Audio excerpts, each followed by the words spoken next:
Literally every episode, I'm somewhere new.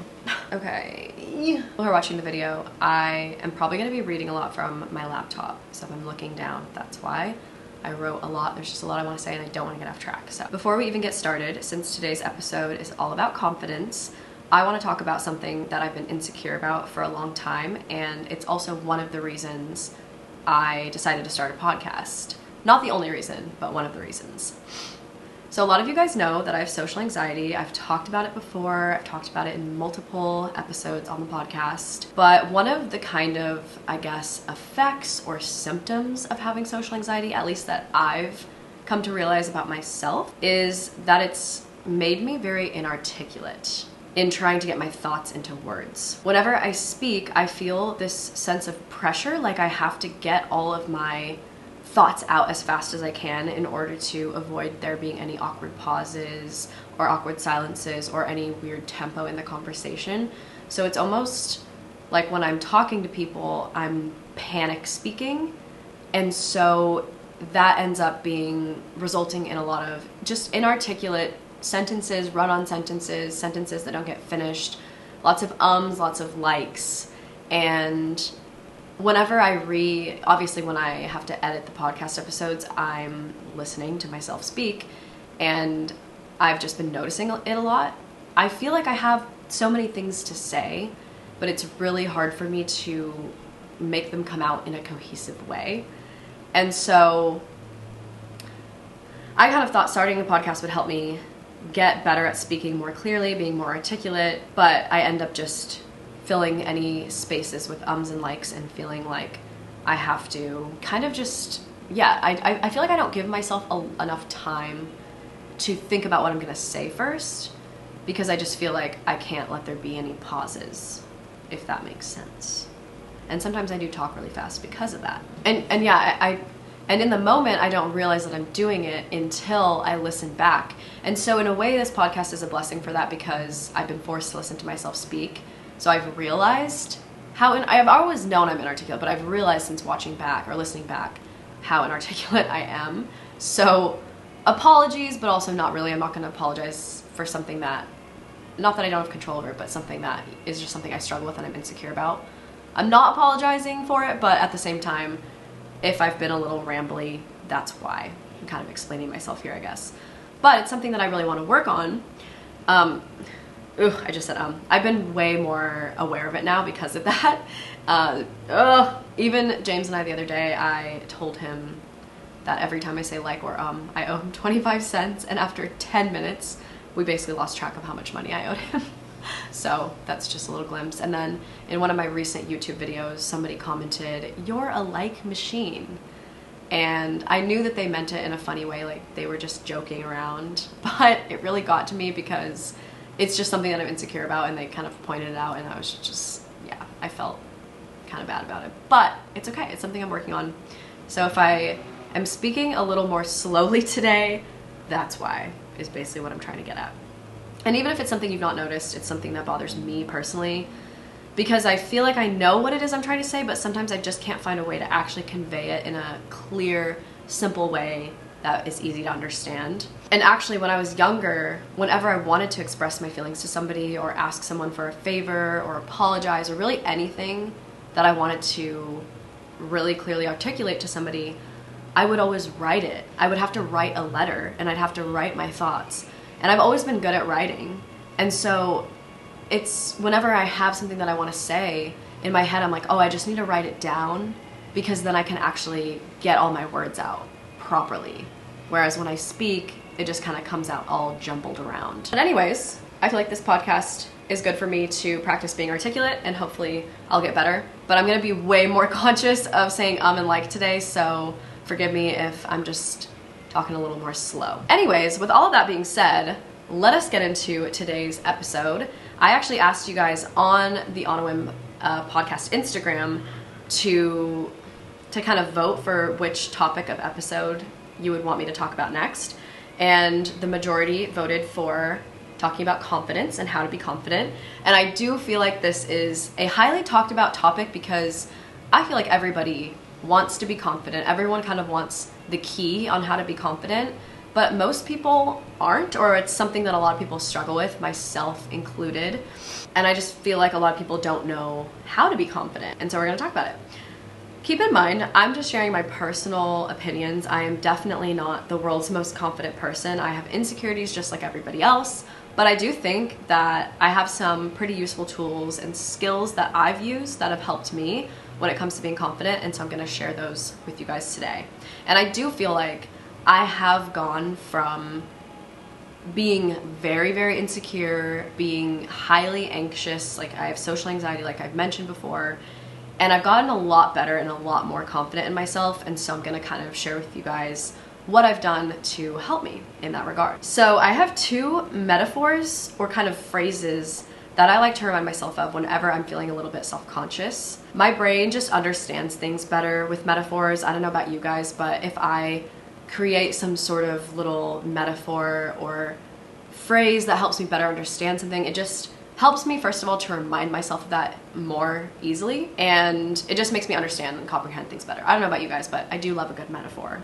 So the first one has to do with feeling confident, especially in social situations, and the other one has to do with being unbothered by other people's opinions or thoughts. So today's episode is kind of going to be touching on how to be confident, how to feel more confident and secure with yourself, especially around other people, especially because of me, because I have social anxiety. So a lot of my insecurities stem around social situations. Might be different for you, but I feel like the same concepts can be applied.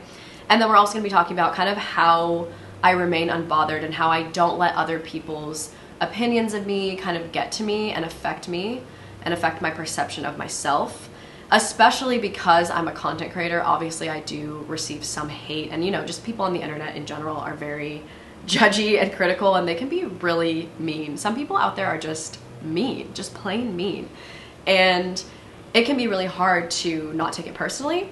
And obviously, as a content creator, I probably experiencing on a higher level than the average person, because let's be honest, most people will not say things to your face, but are perfectly fine saying things to you behind a screen. So I'm gonna kind of go into how I don't let other people's opinions about me affect my perception of myself and affect my self-esteem. So the first phrase, and some of you guys, maybe if you follow me on social media, have heard me talk about it before or mention it before, but it's take up space.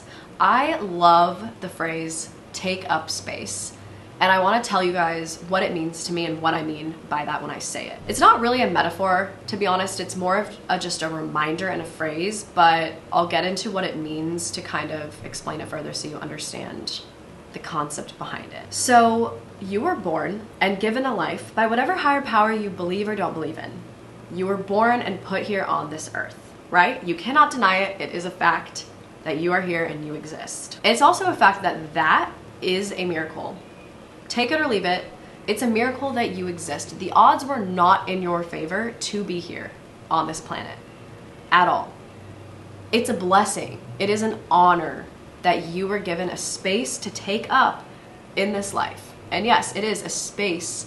It's your space. You were given a space on this planet. And that goes for every single person in the world. Whether it's Kylie Jenner, the barista at the Starbucks you go to, a stranger walking down the street, all of us have an equal space in this world. And I don't mean equal in the sense that we all have equal opportunities, because obviously, Kylie Jenner and celebrities and people like that, everyone's born with different opportunities. That's not what I'm getting at. I just mean that no one deserves to be here more than anybody else. You don't deserve to be here less than Kylie Jenner or a celebrity, or more than a stranger walking down the street. We were all given an equal chance at life. And again, I don't mean an opportunity in that regard, like money-wise, but just a chance to live.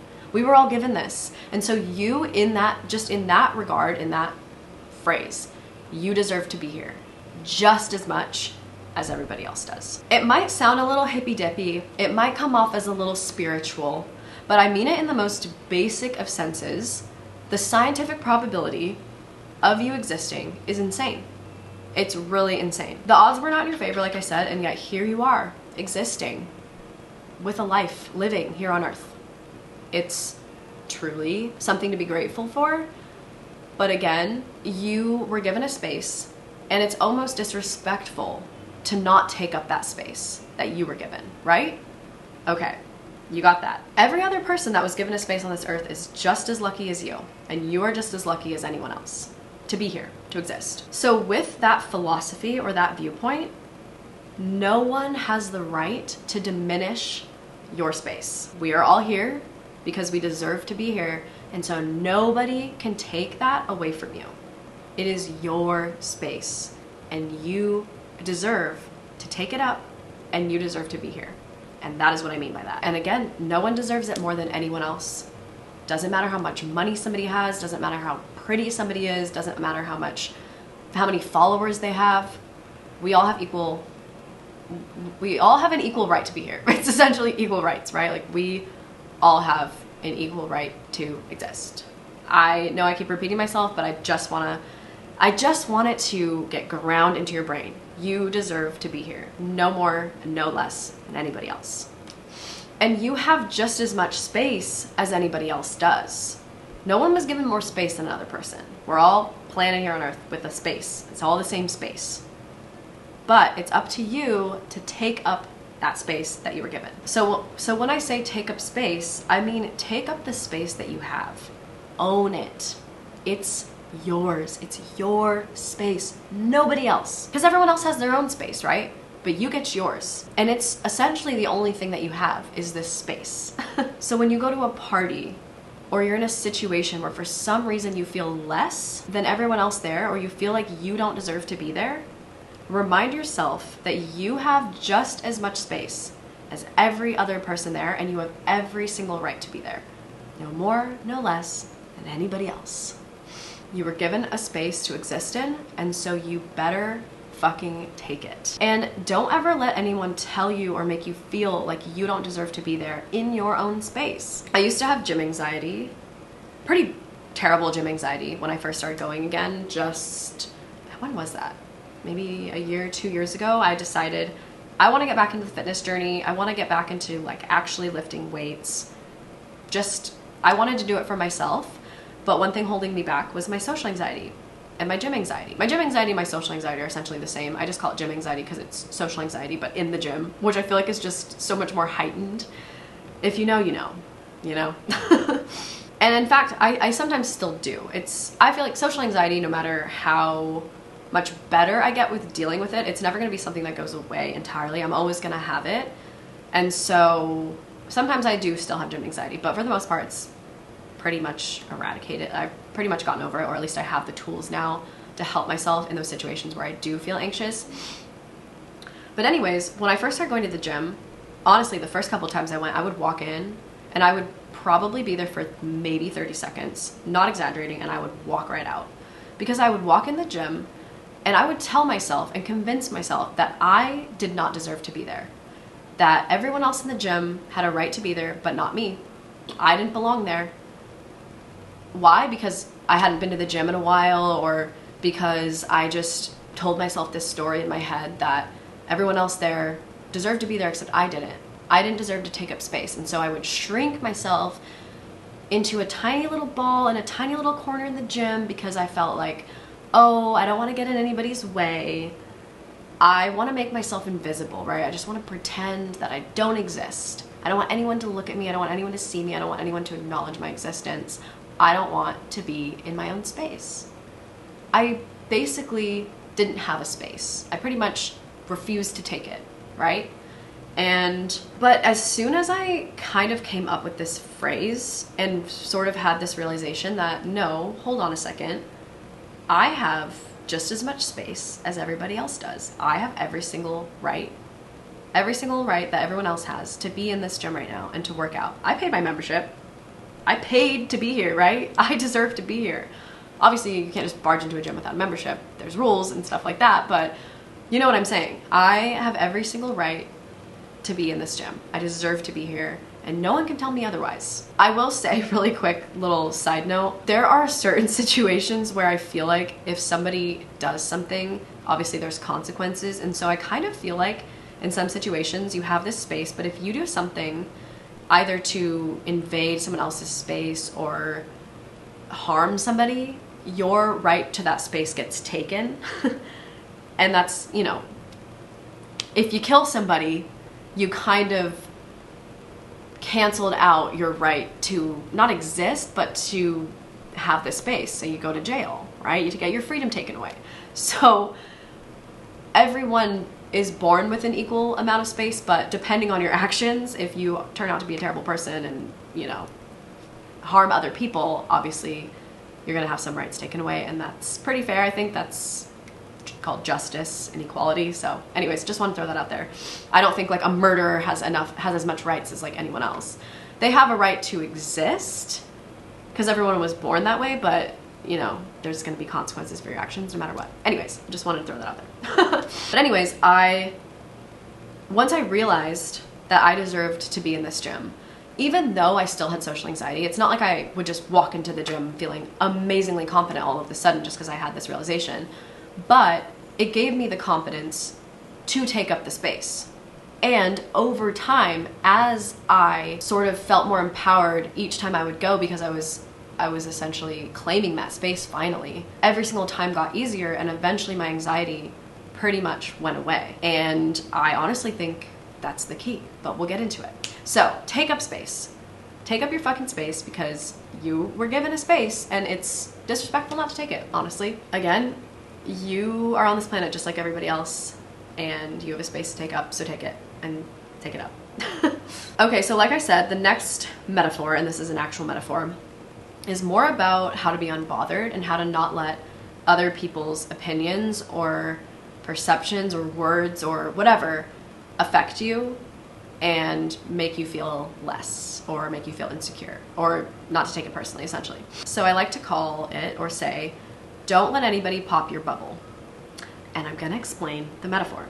So if you kind of take the concept of having this space and taking up space, right?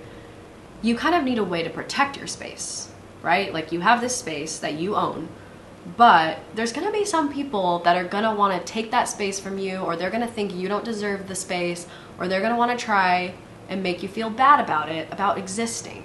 They're gonna try to hurt you with words, maybe with actions, but you know, there are people who might not have your best intentions, and you're gonna need a way to protect your space, to defend yourself. And so I came up with this metaphor because, especially as a creator online, like I said, I get hate comments sometimes, and I won't lie, they do sometimes get to me, because I really hate the feeling that someone's judging my character when they don't actually know me.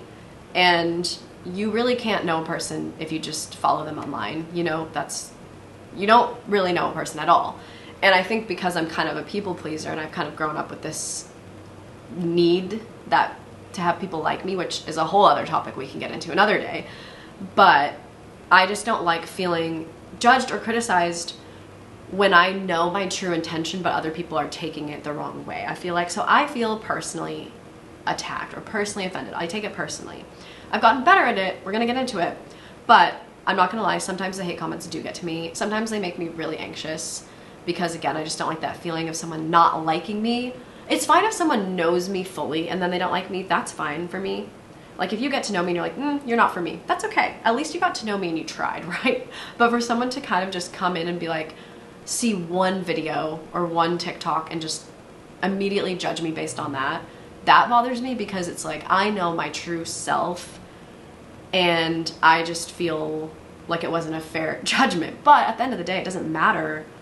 It shouldn't affect me what one random person, or 100, 1,000, doesn't matter what anyone on the internet, or for that matter, thinks about me, because what matters is my perception of myself, and so I shouldn't let other people's perceptions of me affect how I view myself. Okay, anyways, going back to the taking up space, and don't let anyone pop your bubble, let's get into the metaphor. So I came up with this metaphor of having a bubble. So when I said that you have this space to take up, imagine that you are inside of a big bubble. There is a bubble surrounding you, this kind of invisible shield around you, right? And that's your bubble, that's your space, okay? And obviously, bubbles can be popped, right? Pretty easy to pop. So the thing that I tell myself is, don't ever let anyone pop your bubble. Ever. And the way that somebody can pop your bubble, or offend you, or hurt you, that's in your control, right? Ultimately, you are in control of how you react to other people's hurtful words. Because again, if you take it personally, that is allowing them to pop your bubble. But if you don't, and you just look at it and you're like, okay, that's your opinion, that's fine. I know myself, so why should what you say about me matter? So because you are in control of allowing that person's words to hurt you or not, you ultimately have the ability to give the person the power. So the power is in your hands until you hand it over to them. Okay, stay with me here. So once you hand them the power, then they can pop your bubble. So the way that I think about it is that you're in your bubble, and the only way that somebody can pop your bubble is if they have a pin. But you are the one with the pins, not them. So they can talk and they can say mean things and criticize and judge you, but at the end of the day, they're just words, and you're in your bubble. So you can't really hear them that well anyways, right? It's kind of muffled. You can see them, you can hear them a little bit, but you're like, nah, it's just words, can't hurt me. But as soon as you give them a pin, then they have the power to pop your bubble and ultimately hurt you. But you're in control. It's your choice to give them the pin. You don't have to give it to them. You're holding them. So it's up to you to allow them to hurt you, right? I like this metaphor because I'm a firm believer that you're essentially in control of everything in your life, or you're in control of your life, and you're also in control of how you react and how you take what other people say. And you don't have to get offended, and you don't have to take it personally, because it's in your control. Your feelings and your emotions and your reactions are in your control. It's up to you if you want to give that person a pin or not. So don't be mad when you get hurt because you hurt yourself. But I like it. I think it's a positive metaphor, because this bubble is your space, and then you know that you deserve to have space, right? We've already talked about it. You deserve to take up space.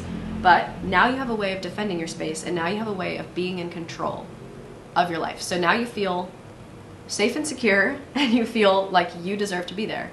And I think both of these things combined just really help feel confident. And especially, like I said, in social situations, you walk into a party and you tell yourself, I deserve to be here.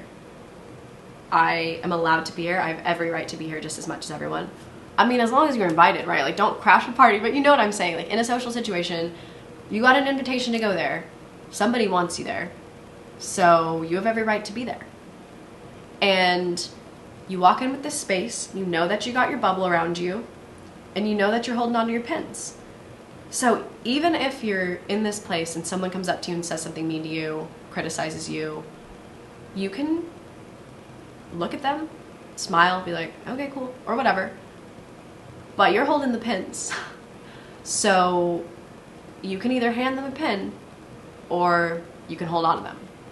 And that's ultimately going to be what decides whether your bubble pops or not, and whether your space gets invaded or taken or not. So these are the two ways that I've really helped gain confidence in myself, and especially with my social anxiety and in social situations.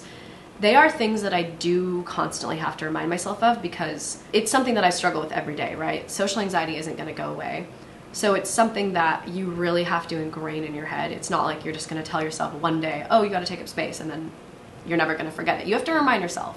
There are things that I remind myself of all the time. Every time I get a comment that kind of disturbs me, I'm like, whoa, whoa, whoa. Don't let this random bum on the internet pop your bubble. Why would you let them even remotely close to your space? Let alone, why would you give them a pin to pop it, you know? That person is irrelevant. What they think or say about you should not matter, and you do not need to waste your precious time and your precious energy on bums like that. There's just no point. It's a waste of your precious space. So honestly, these are two things that have helped me a lot in my insecurities and feeling confident. And have they eradicated? Like, am I never insecure? Of course not. I have insecurities all the time. But in general, they've helped me a lot, and the more that I remember these phrases and think about them and really grind them into my brain, the better I feel and the more confident I feel. So I want to talk about a couple of other kind of universal ways that I feel like people talk about gaining confidence. And one of those is fake it till you make it. I feel like we hear this all the time. I've seen a ton of videos and people talking about their experience with using this strategy where they just pretend to be confident and it basically works. I'm gonna say I semi-agree with it, but I also don't. I don't think that this just on its own is gonna make you a confident person. Because for one, it's really hard. If you're a very insecure person, it's hard to just fake something, right? Unless you're a great actress. Sometimes it comes off as fake. People can kind of smell it. They can kind of read it. It just doesn't come off as genuine. People want to be around genuine people. If you're not genuinely confident, people will start to see through that, you know? It's not a bad place to start though. I don't think it's a terrible idea. I think it does work kind of short term. I've had situations where a couple months ago I was feeling really insecure. Sometimes I go through these waves where I feel just ugly, you know? I feel like a lot of you guys know what I'm talking about. Sometimes you just feel ugly randomly and it'll just last for a couple of weeks and then all of a sudden you're like, okay, wait, actually I'm hot. But I was going through this kind of long period of just feeling really ugly. I think it's because I've talked about my hormonal acne just came from getting off the pill, so that's been a big struggle of mine. Just physically, I feel not as attractive as I used to because of that. And so it was something I was struggling with. But then there were times where I'd be walking around feeling ugly and then I would just kind of like, hold on, I'm a 10. What would a 10 do right now, right? Like just pretend I'm a 10. And then I kind of get a little boost of confidence, but that's kind of like a short-term, what do you call that? It's like a short-term fix, kind of like a quick fix. Or if you're at a party, I don't know why I keep bringing up parties, I'm just thinking of like social situations, any type of social situation, a work event, whatever. And you just kind of feel like, oh, I just feel like a little insecure being here, feel a little anxious. And all of a sudden you're like, wait, actually, I'm confident. Then you just tell yourself that. It can work for a little short period of time, right? It gives you a little perk, if you will. But the thing about it, and the reason why it's a quick fix, is because, and this goes for the other two things I was talking about before, becoming confident takes a lot of time. And the reason it does is because you genuinely, to become actually confident, not faking it, but truly confident, you have to like rewire your brain chemistry almost and rewire the way that you think about yourself. That's the key to becoming confident, is you have to convince yourself wholeheartedly that you deserve to be here, that you have this bubble that nobody else can pop, that you are confident. You have to actually believe it though. And the way that you believe it is by grinding it into your brain over and over and over, reminding yourself every single day. If you have to write it on your mirror like fucking red rum from The Shining, I don't care. If you have to write out the affirmations in your journal, whatever you have to do, leave sticky notes everywhere. Take up space. Don't let anyone pop your bubble. I deserve to be here. Whatever you have to do, you have to think it so many times that it becomes second nature, that you fully believe it. And so that's why the fake it till you make it, it works over time. It's a quick fix, right? Like just in the moment, but over time, if you do constantly all like over and over, remind yourself like, no, I'm confident. I'm a confident person. I deserve to be here. I deserve to take up space. No one can pop my bubble. You will change your thought patterns from nobody likes me. I don't deserve to be here. I don't belong here. And you're going to switch them. And that is the true key to confidence, but that takes time and it takes work and it takes consistency. You will not get confident overnight. And you will never fully be confident. I know that sounds kind of depressing, but I mean that in the sense that even the most confident person you know still has insecurities. They still get insecure. They still have bad days. The hottest Instagram models still have days where they feel ugly. You know what I mean? Everyone has insecurities. It doesn't matter who you are, how much money you have, what you look like, whatever. Everybody gets insecure. So yes, you can become overall a more confident person, but you're never going to not ever have an insecurity, right? And that's totally normal. That's fine. That's a human experience. It's nothing to be ashamed about. I kind of want to go, so yeah, I think it's one of those things. If you take all of these concepts, fake it till you make it, take up space, don't let anyone pop your bubble, and you keep on saying these things over and over, eventually you will become a more confident person. So the last kind of thing that I've done, and it's kind of what we just talked about, but more in a practical sense, I guess, is kind of like exposure therapy.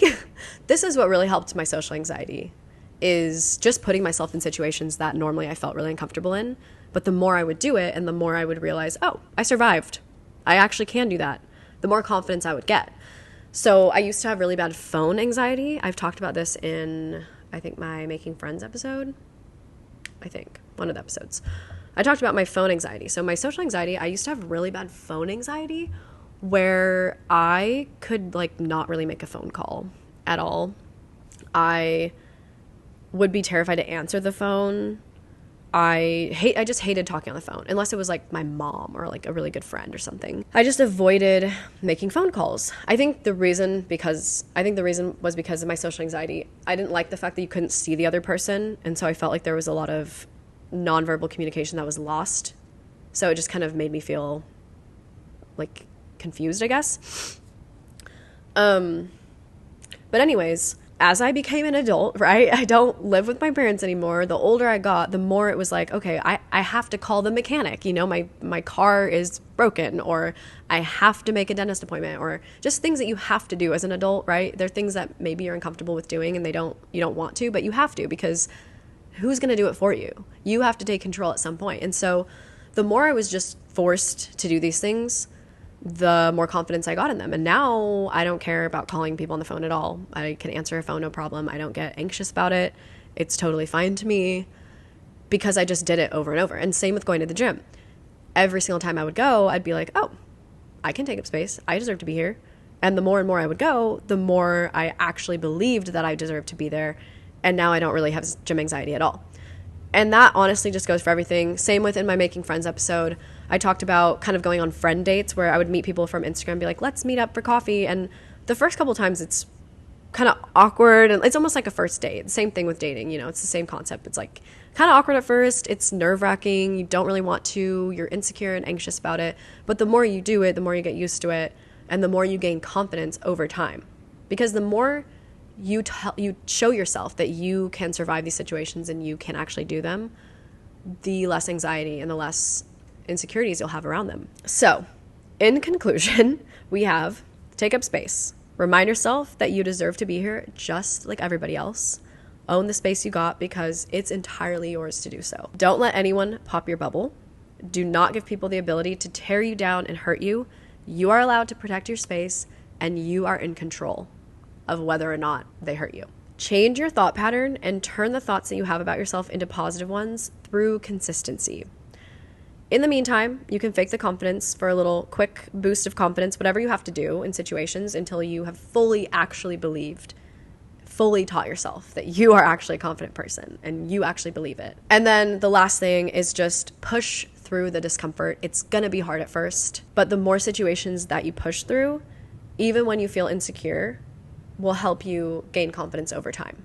So it's really about consistency and just putting all of these things into action and reminding yourself of them each and every single day and in every single situation. And then one last thing, I'm going to wrap up this podcast, but one last thing is that do not be hard on yourself. Remember that everybody gets insecure. Again, even the hot Instagram models, even Kylie Jenner, everyone gets insecure. Everybody has insecurities. It is a human experience. You're not unique in feeling insecure about things. 99% of the time when you're in a social situation, everyone else is also insecure and feeling, anxious about it. You are not the only one. Everyone's just putting on this facade. Maybe everyone's faking it, honestly. But yeah, don't feel bad about feeling insecure. Don't beat yourself up about it. And if you have a bad day, like if you go to the gym and you really just freak out and have to leave, don't be hard on yourself, because that's what I did. I was like, okay, at least I went to the gym, right? I was in there for 30 seconds. At least I went. And then the next time it got easier, and the next time it got easier, and the next time, and over and over and over. But don't be hard on yourself. Be gentle with yourself, because remember that confidence takes time.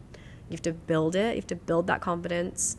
It's not going to happen overnight. So don't be upset if it's, if it takes you a while. Also, just accept the fact that sometimes you're going to be a little self-conscious, and that's okay, because it's part of human nature. It's going to happen no matter what. And so when it does happen, don't be like, oh, fuck, like, damn it, now I'm so insecure. I failed. I didn't do what I wanted to. Just no, none of that. Only positive thoughts about ourselves. And again, in order to see the change, you have to actively work on it. So don't give up. Keep going. Keep reminding yourself these things. Drill it into your brain until it is literally second nature and you don't have to think about it at all anymore. Okay. That is pretty much it for this episode. I hope that you guys enjoyed it. This one was really fun. It's something that I feel like I struggle with, so it's always nice to kind of make an episode about something that I personally can relate to, because it's just a reminder to myself also of all of the things that I've learned over the course of time. So hopefully this episode helps you. I hope you guys enjoyed it. If you did, feel free to give me a 5-star review if you feel so inclined. And also make sure you follow the podcast on Instagram, on YouTube, and on TikTok. I post full-length videos of the podcast on my YouTube channel, and then on TikTok we have little clips. It's just a fun time, all about life in your 20s, that sort of thing. And the Instagram is a really good way of keeping up to date with the podcast. I'm always posting updates, always letting you know when there's a new episode out. There's new episodes every Monday, so just a reminder. And yeah, if you want to follow me, my personal Instagram or my personal TikTok or my YouTube channel or my threads or my Twitter, oh my God, there's so many things now. Feel free to do that as well. And thank you guys so much for listening again, and I'll be here next Monday.